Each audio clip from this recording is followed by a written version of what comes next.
Right, now I'm back and I've had a couple of hours to play through the game. Here is my full review of A Plague Tale: Innocence.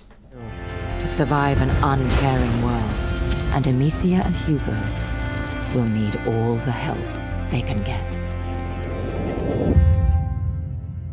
This game takes place in medieval France.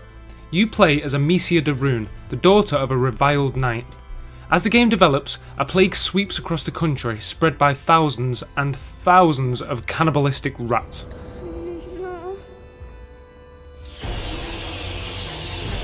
When a mysterious knight comes to the de Rune household to take Amicia's brother Hugo, who is sick with a mysterious illness, the mother helps him escape. Now it's up to Amicia to get her little brother to safety through any means necessary. This game starts with Amicia and her father enjoying a walk in the woods. And this is what I think this game does amazingly. The character development is fantastic. You get to know these characters through their interactions and you really start to empathise with them. So when things start going downhill, you're already so invested in the characters it adds a level of excitement to the experience. Having Hugo with you at all times also adds to this. Through the game, you see his naivety through things he says, and kinda lets you see events through the eyes of a child, and in some moments this genuinely made me feel sad. Do you think we are hurting them? Now, I want to talk about the sheer beauty of this game. Look at it, it's gorgeous! Firstly, the world looks amazing.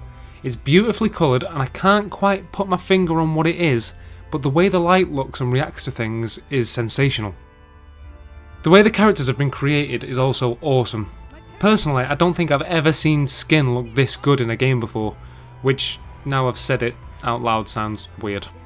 Opposing this beauty, however, is the rats. Damn those rats. These horrible little creatures are a nightmare. Every time you feel like you're safe, the ground explodes and rats start pouring out everywhere. As the game goes on, they literally started to make my skin crawl with the way they move over each other. The gameplay is very reminiscent of The Last of Us, as it has a bit of a survival feel to it. Amicia uses a sling, which is her only weapon, up to where I am anyway, to solve puzzles and to fight her way to freedom. It's extremely refreshing to play a game that requires some critical thinking for once. You also have to collect materials through the game to craft upgrades and different tools. Here's a tip for you though, look everywhere. If you don't, you'll miss out on some valuable bits of kit. More than once I went too quickly and lost out on some upgrades because of it. Now, I don't want anyone thinking that this is some sort of Last of Us ripoff, because it's absolutely not. And I know this is subjective, so I won't state it as fact, but honestly, I think this game is better. It looks better for a start, and honestly, it took forever for me to get invested in Last of Us, but with this one, I was hooked straight away. Everyone who worked on this should be extremely proud. You can really feel the passion that's gone into it, and I am just hooked. Honestly, I think the developers need to send my girlfriend an apology, because she's not going to see me for a while.